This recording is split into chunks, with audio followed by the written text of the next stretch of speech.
तो दोस्तों आप सबका एक बार फिर से स्वागत है हमारे YouTube channel the Indian saga पर। अब यूसुफ जी के जो पार्ट है उसके हम 13 पर आ गए हैं, और जो कि आपको पता है अब डेली आपको एक एपिसोड मिल ही जाता है।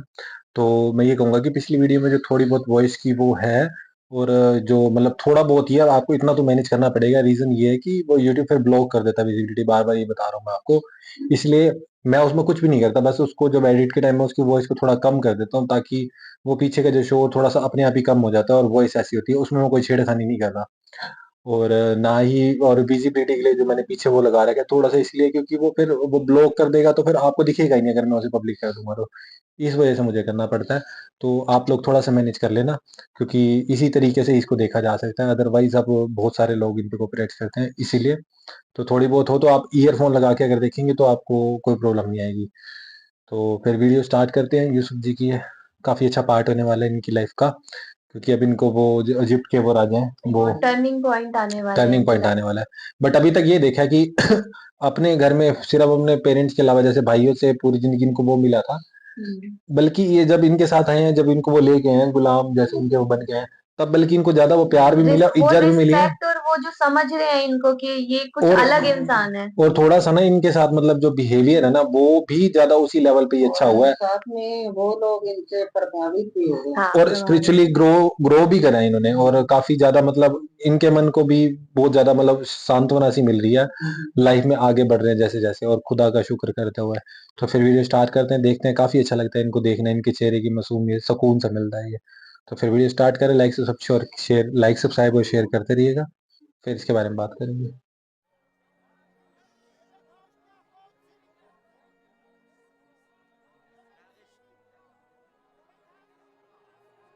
रंजीदा मत हो यूसुफ, आज ये तुम्हारे खरीदार हैं। एक रोज तुम उन सबको खरीद लोगे। ये लोग मुझसे क्या चाहते हैं? यहाँ क्यों जमा है? खूबसूरती सबके वजूद में होती है, लेकिन आया नहीं होती। तुम में इंसानी वजूद का ये गौहर मुतजल्ली हुआ है। ये सब लोग खुद अपने अपने अंदर मौजूद यूसुफ की असलियत और हकीकत को देखने के लिए यहाँ जमा हुए।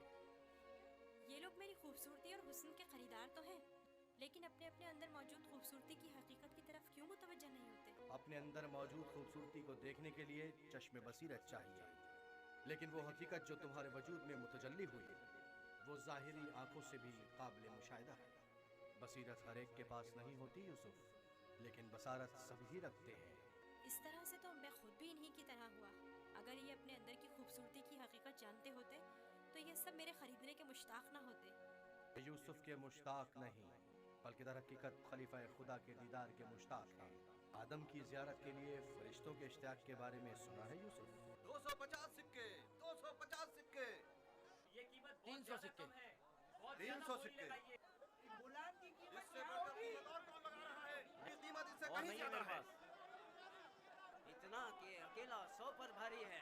क्या सिर्फ यही का नीले हैं? आली जनाब, आपके इंतखाब का जवाब नहीं। तीन बोलिए, गुलामों के बोलिए, हुए 1300 सिक्के। तकरीबन 600 सिक्के। है कोई कदरदान? और कौन लगा रहा है?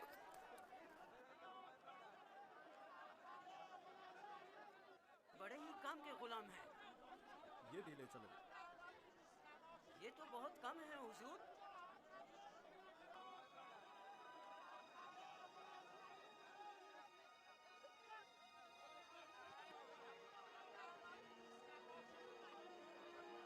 हरकत करो।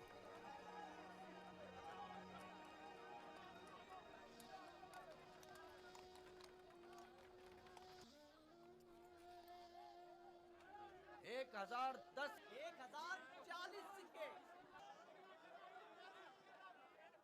अब ये भी मुकाबले पर उतर आया है। बोलो क्या करें, बोलो। आज इसे हरा कर रहेंगे। कोशिश करूँ हमसे जीतने ना पाए। 1200 सिक्के, 1300 सिक्के। लगाई गई कीमत 8 से 10 गुलामों की कीमत के बराबर है। बस कोशिश करो पोतीफार से मुकाबले में पीछे ना रह जाए। 1500 सिक्के, 1500 सिक्के। शान का मकाम है, जैसे किसी जेंट्स की खरीदो फरोख्त हो रही हो। अगर इस बच्चे की असली कदर कीमत जानते होते तो सोने चांदी के पहाड़ भी इसके मुकाबले में कम थे। 2000 सिक्के, 2 गुना, सिक्के 3000 सिक्के 3000 सिक्के। जनाब पुतिफार 3000 सिक्कों की पेशकश करते हैं। पुतिफार से मुकाबला करने की जुर्रत कर भी कौन सकता है। मुबारक हो, इस गुलाम के अब आप मालिक हैं। यकीन दिलाता हूँ कि आपने एक मुअद्दिब, बाकमाल और पढ़ा लिखा गुलाम खरीदा है। मजीद ये कि निहायत ही खुशकदम गुलाम है। ये गुलाम जनाब पुतिफार का हुआ।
जाओ जुलेखा को बुलाओ।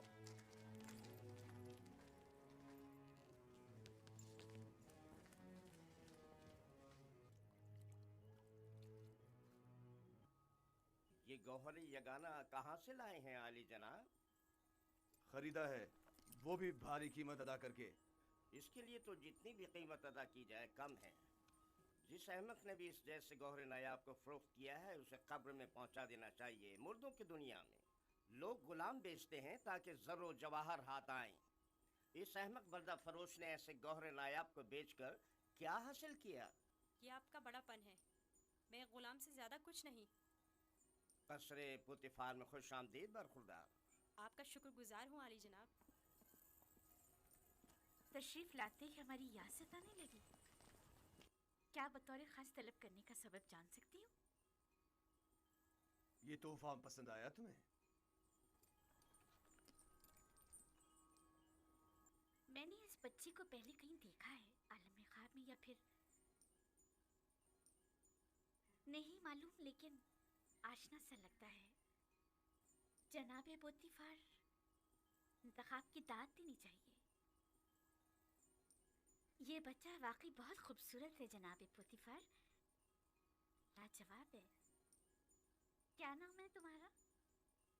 यूसुफ। यूसुफ ये नाम या तो अरामी है या फिर इब्रानी। मैं इब्रानी हूँ। शाम में वाक़े शहर कनान का रिहायशी। इन लोगों का मशगला भेड़ बकरियां चराना है। यूसुफ, हाँ यूसुफ। नहीं, मुझे ये सहरा नशीं बद्दू कबाइल के नाम पसंद नहीं, बिल्कुल नहीं।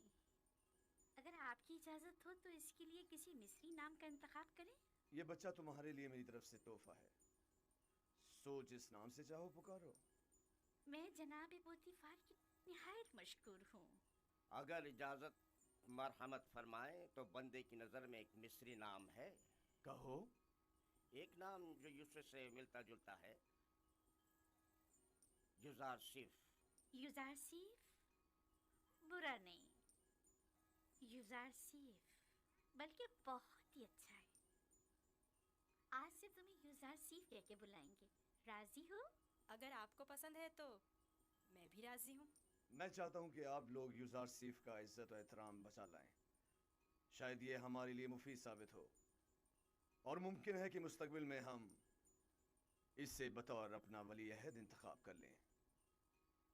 क्यों नहीं, यूजारशिप से बेहतर और कौन होगा?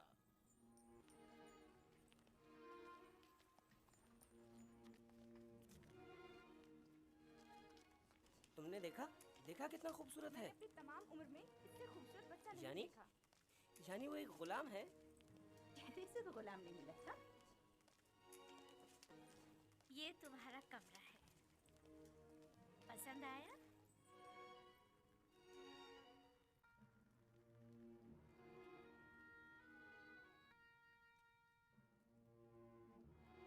शुक्रगुजार हूँ मानो, बहुत अच्छा है। इसके आराम के लिए तमाम असबाब मुहैया करो।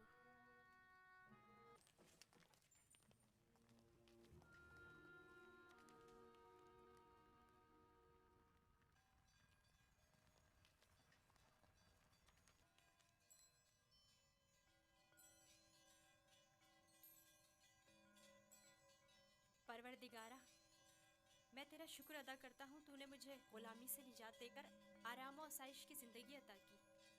ए यूसुफ, इस तरह खुदा ने तुम्हें अज़मत व करामत और जाह मर्तबा अता किया, तुम्हें कुएं की गहराइयों से ओजे कमाल पर पहुंचाया और तुम्हें इल्म ताबीर ख्वाब और अहदीस अता किया कि अब तुम मुअब्बरान से ज्यादा उनके इल्म और ज़बान से वाकिफ हो और किसी भी उस्ताद की जरूरत से बेनियाज हो। तेरा शुक्रगुजार हूँ, ए खुदाए मेहरबान, तेरा शुक्रगुजार हूँ।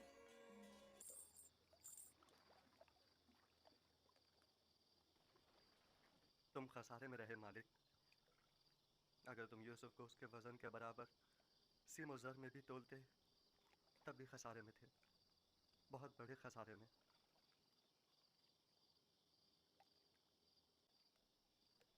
तुम्हारे कहने का मतलब क्या है?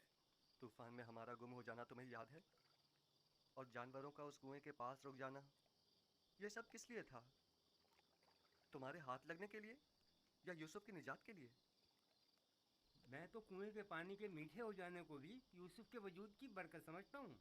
वो यूसुफ को मेरा थप्पड़ मारना जिसकी वजह से मेरा हाथ शल हो गया था, भूल गए? क्या यूसुफ की दुआ करने और उसके हाथ फेरने से मुझे शिफा नहीं मिली थी? जनाब मालिक, अगर आपको याद हो तो यूसुफ ने मुझे भी मौत से निजात दिलाई थी। मैं यूसुफ की दुआ से शफायाब हुआ था। हाँ, यूसुफ की दुआ से। यूसुफ के वजूद से जहाँ दीगर फायदे हुए, वहीं मालो ज़र भी तुम्हारे हाथ आया। यूसुफ कोई मामूली इंसान नहीं था। ये सब तो मौजज़े हैं जो सिर्फ अंबिया इलाही से सादिर होते हैं। मैं क्यों मुतवज्जो नहीं हुआ? असल में ये यूसुफ कौन था? क्यों उसने अपना हसब नसब नहीं बताया? लानत है तुम पर फलीक है जिसने मेरा चैन छीन लिया। अब तक मुझे यही लग रहा था कि मुझे नफा हासिल हुआ है, लेकिन ये तो मैं सरासर खसारे में रहा हूं। अफसोस फली, मैंने गुलाम नहीं बल्कि दरहकीकत एक आजाद मनुष्य वली या शायद नबी खुदा को भेज डाला। ऐसी मौदबाना और हकीमाना गुफ्तगू और बुजुर्गाना अतवार पर गौर क्यों नहीं किया? बुग़्ज़ और अदावत से पाक दिल और आईने की तरह शफाफ रूह क्यों दिखाई ना दी मुझे? मैंने आज से अपने साबिका खुदाओं को वासिले जहन्नुम करके उसके खुदा का इंतखाब कर लिया। मैं इस खसारे का अज़ाला करूंगा। मुझे कुछ ना कुछ तो करना होगा। कहाँ? इस वक्त तो कुछ नहीं हो सकता ना। सुबह तक इंतजार करो।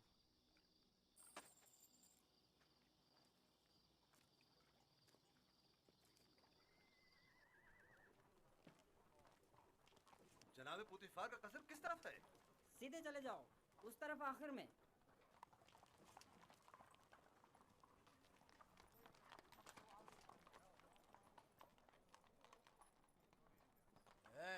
यहाँ क्या कर रहे हो? अली जनाब, पुतिफार से काम है। पहले जनाब रुदामुन से इजाजत लेनी पड़ेगी। ऊपर आ जाए।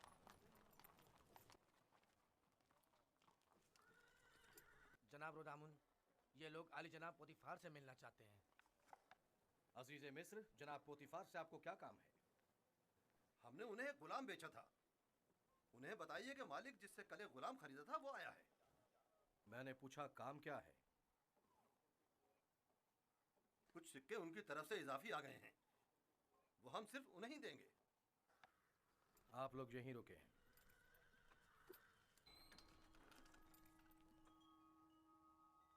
क्या हुआ रुदामून? एक ताजिर जिसने आपको कल एक गुलाम बेचा था शर्फ बारियाबी चाहता है।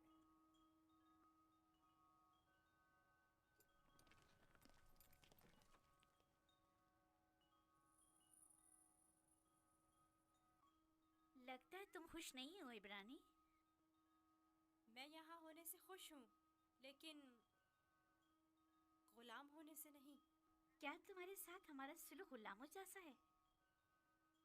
आपका सुलूक आपकी अजमत के शायान शान है और मेरा यह एहसास गुलामी से इबारत है। आफरीन, नहायत ही मुनासिब और बरजस्ता जवाब दिया है। मैं इससे काफी पुरुम्मीद हूँ।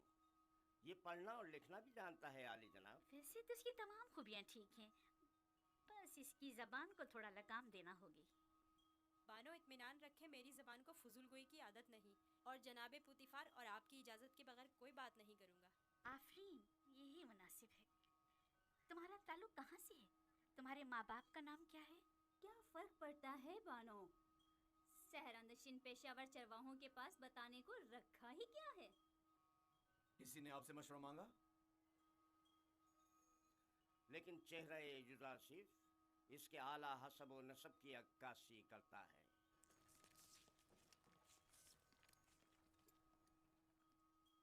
क्या हुआ ताजिर? कहीं पशेमान तो नहीं हो गए? जी नहीं नहीं, इससे पहले कि अपने आने का सबब अर्ज करूं, इजाजत चाहता हूं खलवत में चंद लम्हे यूसुफ के साथ आखिरी बार विदा कर लूं। समझता हूँ, युजारसिफ के साथ रहकर एक दिली ताल्लुक पैदा हो जाता है। साथ वाले कमरे तक इनकी रहनुमाई करो।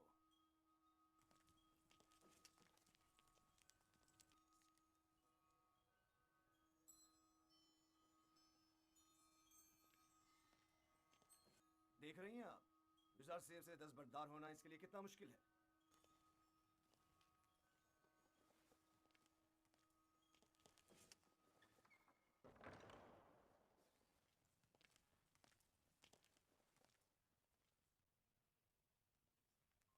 मैं आया हूं ताकि तुम्हारा नामो निशा मालूम करूं।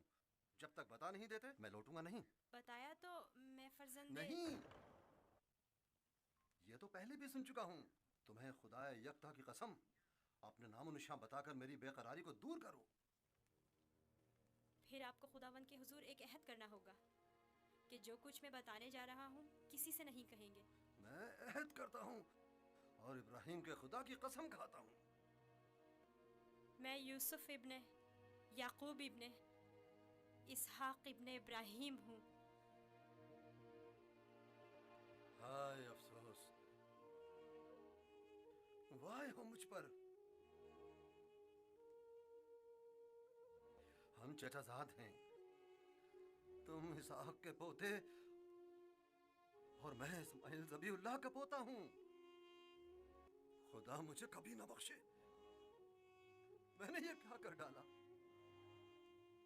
क्यों तुम्हें फरोख्त किया? मैं जानता था हम चचाजाद हैं और मुझे अपने बेचे जाने पर किसी से कोई शिकवा नहीं।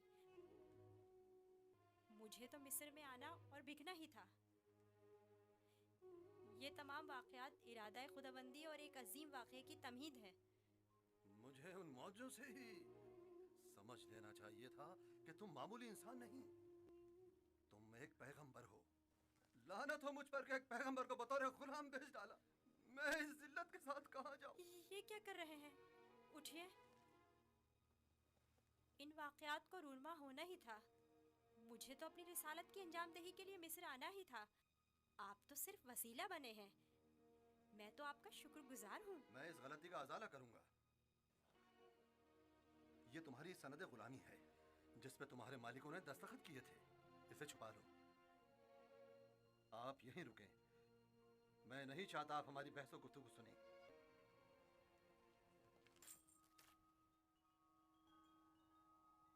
मैं आली जनाब बुतिफार अजीज मिस्र से निहायत माजरत चाहता हूं और मजबूर हूं कि आली जनाब से तनसीख मामला करूं। बंदा यूसुफ को नहीं बेच रहा। आफरीन आफरीन। अभी कुछ देर पहले तक मैं तुम्हें अहमक समझ रहा था कि जिसने यूज़ार सिर्फ जैसे गौहर नायाब की कदर नहीं जानी, लेकिन देख रहा हूँ कि ऐसा नहीं है। तुमने भी इस गौहर के जौहर को पहचान लिया। लेकिन तुम्हें नहीं लगता तुमने जरा देर कर दी? ये तो तुम्हें बेचने से पहले सोचना चाहिए था। अब बहुत देर हो चुकी है। आली जनाब, मैं अपनी तमाम तर जमा पूंजी यूसुफ का एवज देने को तैयार हूँ। इल्तिजा करता हूँ कि यूसुफ मुझे लौटा दें। सुना नहीं, जनाब पोतीफार ने क्या फरमाया? यूज़र सिर्फ किसी भी कीमत पर वापस नहीं लौटाया जाएगा। बंदा भी अर्ज कर चुका है कि वो इस मामले पर राजी नहीं। हम यूसुफ को नहीं बेच रहे और उसके बगैर यहाँ से वापस नहीं जाएंगे। अब अगर तुमने मस्जिद कोई गुस्ताखी की तो तुम दोनों को दाखिली जिंदान कर दूंगा। यहाँ से चले जाओ। यूसुफ को लिए बगैर हम नहीं जाएंगे। आली जनाब, यूसुफ को ले जाने की इजाजत दे दीजिए। रोदामून, सिपाहियों, इन्हें जिंदान में डाल दो। मुझे यूसुफ वापस चाहिए। मैं यूसुफ को लेकर ही जाऊंगा। वो मुझे वापस लौटा दें। यूसुफ मुझे वापस लौटा दें। यूसुफ मुझे वापस लौटा दें। इन्हें ले जाकर कैद कर दो। जिंदान। यूसुफ हमें लौटा दे। मुझे वापस दे यूसुफ। यूसुफ अपना ख्याल रखना। मैं यूसुफ को लेकर जाऊंगा।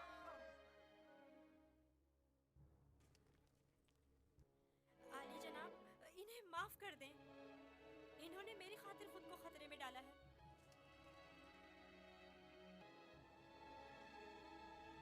उनका हक है कि उनको सख्त सजा मिले। मैं इल्तिजा करता हूँ। लेकिन सिर्फ यूज़ार सिर्फ की खातिर माफ किया। कहो उन्हें आजाद कर दें। कैद करने की जरूरत नहीं। तुम्हारे पास ऐसा क्या है जो ये बर्दा फरोश अपनी तमाम जिंदगी तुम पर निछावर करने को तैयार है? क्या बताऊं बानो, मेरे पास अपना तो कुछ नहीं है। यूसुफ जैसे लाचार के पास और हो भी क्या सकता है? इस हिसाब से तो अब यूज़ार सिर्फ पर हमारा कोई एहसान नहीं रहा, क्योंकि हमने उसकी जो भी कीमत अदा की थी वो हमें वापस मिल गई। मैं एहसान फरामोश नहीं हूँ। मैं आपकी मोहब्बतों को दिरहम और दीनार के पैमाने में नहीं तोलूंगा। मैं इस बेशकीमत हदिये के लिए आपकी शुक्रगुजार हूँ। कारी मामा, यूज़र सिर्फ को नहला धुलाकर और लिबास नौ ज़ेबेतन करा के मेरे पास ले आए। अतान मानो मोहतरम। आपने तवज्जो की कि ये दूसरों के बरक्स हमारी ताज़ीम के लिए बिल्कुल नहीं झुकता। कोई बात नहीं, आहिस्ता आहिस्ता सीख जाएगा। मेरा ख्याल है कि उसका अदब ताज़ीम इरादतन है। वो मुझे वापस लौटा दे। यूसुफ हमें वापस लौटा दे। यूसुफ हमें, तू हमें वापस कर दे। मैं यूसुफ को नहीं बेच रहा। मैं अपनी जान दे दूंगा। मुझे मार दो मगर मुझे यूसुफ दे दो। मैं यूसुफ को वापस लेकर जाऊंगा। यूसुफ गुलाम नहीं, समझो। मुझे हमें वापस कर दो। यूसुफ हमें लौटा दो। तुम्हारी किस्मत अच्छी थी जो यूसुफ की खातिर छूट गए, वरना जिंदान तुम्हारा मुकद्दर था। अब यहाँ अतराफ में दिखाई ना देना। मैं यूसुफ से दस्तबरदार नहीं होऊंगा। देख लेंगे। अपनी जान बचाओ और जाओ यहाँ से। क्यों अपनी जान के दुश्मन हुए हो? पूतीफार और उनकी बानो मेरी तरह अहमक नहीं कि यूसुफ जैसे गौहर नायाब को इतनी आसानी से अपने हाथ से जाने दें। हम खसारे में रहे फली। तुम खसारे में रहे, मैं नहीं। खुदा के करम से मुझे मुनाफा हुआ है। मेरी जिंदगी का सबसे बड़ा मुनाफा। मुनाफा हुआ है? वो कैसे? तुमने यूसुफ को गवा दिया बगैर कुछ मुनाफा हासिल किया, लेकिन मैंने यूसुफ को खोने के बदले में यूसुफ के खुदा को पा लिया। गुज़िश्ता शब कारवांसरा में मैंने पत्थर के खुदाओं को छोड़कर यूसुफ से यकता परस्ती के अनमोल गौहर को पा लिया। हाँ, खुदा की कसम फली, अगरचे मैंने पैगंबर खुदा को बेचा नहीं, लेकिन मरते दम तक मैं खुद को कभी माफ नहीं करूंगा। मैं तो अपनी सरजमीन वापस जाकर आज के बाद से यकता परस्ती की तरवीज करूंगा। जब तक यूसुफ यहाँ है मैं इस शहर को तर्क नहीं कर सकता। चलो कारवांसरा चलते हैं।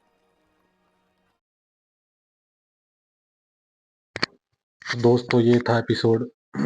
मैं सच बताऊं तो अगर ये कॉपीराइट इश्यूज और मेरे को थोड़ा बहुत वो करना पड़े ना, बार बार दिक्कत ना है, तो मैं सच में 2 एपिसोड कंटिन्यू करूं, लेकिन बहुत सारी एडिटिंग और सब कुछ करने के बाद ना मतलब टाइम बहुत ज्यादा हो जाता है कि और वीडियोस ना कर पाए। अगर सीधा सीधा होता ना तो सच में हम 2 एपिसोड तो कम से कम कर 3 भी कर लेते। हमारा खुद का मन नहीं मतलब करता। सीरीज ही पूरी करते सही में। और इतना जबरदस्त एपिसोड था ना ये, मैं क्या ही बताऊं।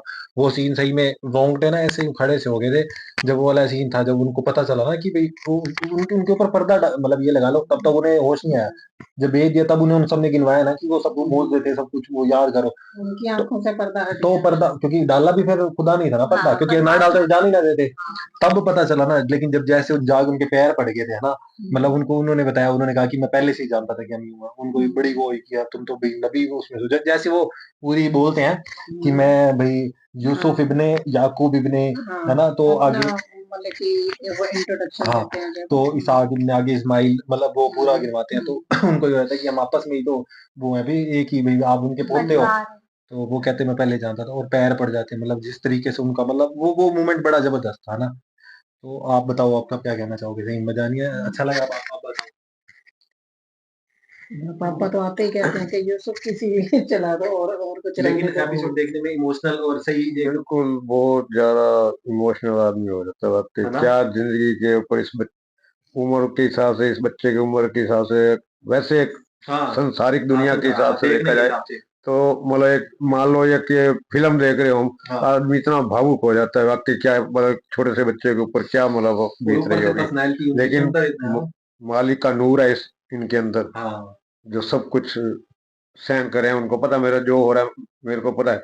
हाँ वो लोग कह रहे थे ना मैंने इधर इस साइड आना था, हाँ मेरे अपनी को तो पता चिंता है। मालिक। हाँ और बाकी वाला सीन भी काफी अच्छा था, जैसे ही वो महल में अपने रूम में गए और सीधा गद्दे पे बैठे। हाँ तो सरगम यही कहती कि है तो एक्चुअली बच्चे ही ना अभी, हाँ। मतलब वो वाला पन तो आता ही है। बेशक पूरी समझदारी वाली बातें बेबाक जवाब देते और हैं। लेकिन उन्होंने देखा ना कि परमात्मा हाँ ने देखी ना सब, इसलिए वो हेल्प वो मत हाँ वो सिर्फ जैसे उनको बाहर से आवाज आई और वो सिर्फ शुक्राना करने के लिए गए। तो वो फिर जिब्राइल आए, जब उन्होंने कहा भाई अब देखो अब क्या भाई परमात्मा के खिलाफ बोल सकते हो भाई परमात्मा। और देखा जाए एक तरह से संसारिक दृष्टि से भी देखा जाए, मतलब एक मतलब दुनियावी उससे, तो जब इनके साथ क्या क्या बीत रहा है, पहले उनके साथ रहे, फिर वहां से कुएं में गिरे, फिर कुएं मतलब कि अपनी खुद की कोई मर्जी नहीं है, जिस तरफ अलग परमात्मा अलग अलग उनको करे एनवायरमेंट, जा रहा है तो वो भी आराम से हुए जा अलग रहे अलग हैं। एनवायरमेंट में फिर बाहर निकले, फिर उन सब के साथ अपना दिल लगाया, उनके साथ वो गए, फिर यहाँ के फिर भेज दिया, फिर दूसरों के बंदों के साथ फिर दिल लगाया।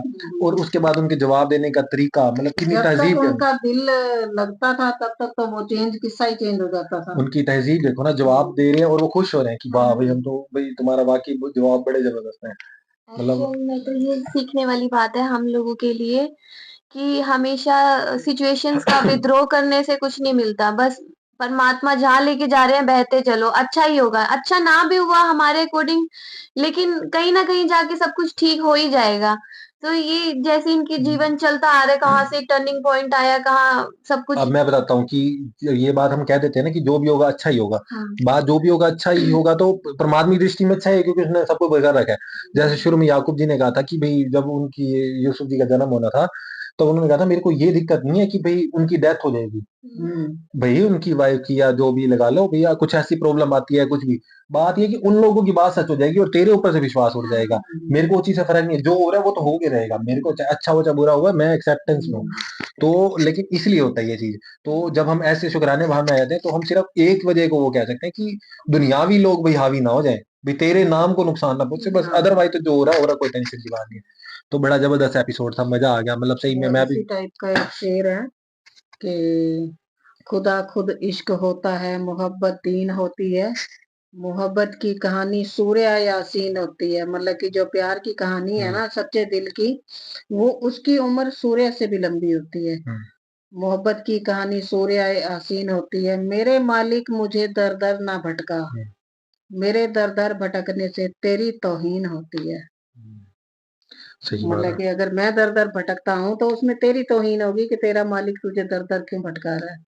तो आप बस यही कहूंगा कि सही में बहुत जबरदस्त एपिसोड है। मैं फिर यही कहूंगा कि मैं 2 एपिसोड भी 3 भी करने को तैयार हूँ, अगर मेरे को इतनी एडिटिंग और इतनी प्रॉब्लम ना हो। इस टाइम बहुत लग जाता है ये करना, और उसके बाद 2-2 3-3 4-4 घंटे एडिटिंग, फिर वो उसके बाद प्रॉब्लम आती है अपलोड करने में, फिर वो जब तक अपलोड होने के बाद पब्लिक करने से पहले थोड़ी जब तक वो प्रॉब्लम सॉल्व नहीं होती, ब्लॉक वाले इश्यू सॉल्व नहीं होते, तब तक मैं उसको रिलीज भी नहीं कर पाता। तो ये दिक्कत है, इसीलिए मेरे को देर से हो जाती है। अदरवाइज तो मैं सही में बिल्कुल 3 एपिसोड रोज के कर दूं। नहीं सही में पूरी की पूरी सीरीज फटाफट देख ले, हम धन्यवाद बैठे कंटिन्यू पहले इसी को पूरा ये करें। पूरा ही देखते ही देखते एक हैं सही जब ये में खत्म होती है तो हम तो चौंक पड़ते हैं एक खत्म। हाँ एक स्पिरिचुअली ना मतलब आनंद भी मिलता है, सही में एक ध्यान भी जुड़ा जाता है परमात्मा के साथ, ऐसा भी होता है, एक सुकून से पल जो भाव आ रहे होते हैं, रेज आ रही होती है। तो बस इतना ही कहूंगा, आप समझ सकते हो बाकी तो। और लाइक सब्सक्राइब शेयर करते रहिएगा, तो हम इसी तरीके से ये एपिसोड लेके आते रहेंगे। तो मिलते हैं जल्दी नेक्स्ट वीडियो, इतना काफी होता है।